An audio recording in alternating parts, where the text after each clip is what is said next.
నాగర్ కర్నూలు జిల్లా మండల పరిధిలోని వనపట్ల గ్రామంలో అర్ధరాత్రి కురిసిన వర్షానికి మట్టి మిద్దె కూలి ఇంట్లో నిద్రిస్తున్న కుటుంబ సభ్యులపై పడగా తల్లి ముగ్గురు పిల్లలు మృతి చెందగా భర్త గొడుగు భాస్కర్ తీవ్ర గాయాల పాలై ప్రాణాలతో బయటపడ్డాడు.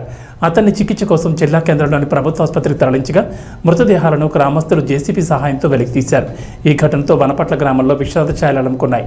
అనంతరం మృతుల కుటుంబాన్ని స్థానిక నాగర్ కర్నూలు ఎమ్మెల్యే కుచుకుల రాజేశ్వర్ రెడ్డి పరామర్శించి ప్రభుత్వ పరంగా అన్ని విధాలుగా బాధిత కుటుంబాన్ని ఆదుకుంటామని హామీ ఇచ్చారు. వనపట్ల గ్రామానికి చెందిన ఒక కుటుంబం, పేద కుటుంబం, చెట్టు కూలి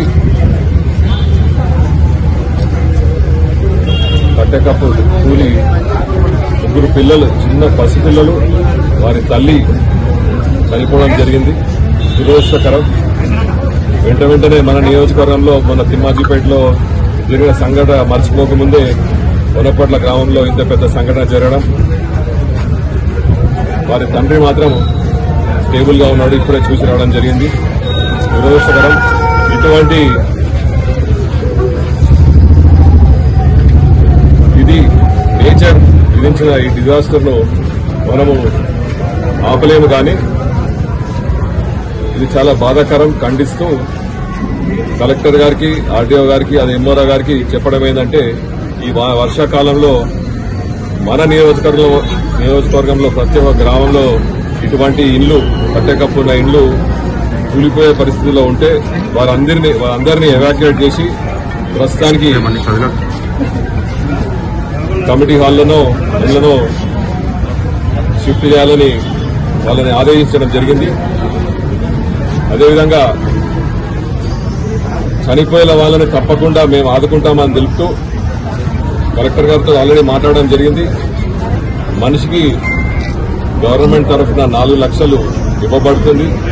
అంటే ప్రాణాలు వెనక పైసలు ఏమని అనొచ్చు చాలా మంది, కానీ వాళ్ళు ఇల్లు కట్టుకోవడం కానీ, వాళ్ళకు ఆ మనిషి వాళ్ళ తండ్రి గారు బతికినందుకు వారికి సంబంధించిన ఎటువంటి వ్యవస్థలున్నా మేము ప్రతి ఒక్కటి మేము చూసుకుంటామని ఈ ద్వారా తెలుపుతూ, తప్పకుండా ఇటువంటి పరిస్థితులు మళ్ళా రావద్దని అధికారులకు ఆదేశించడం జరుగుతుంది.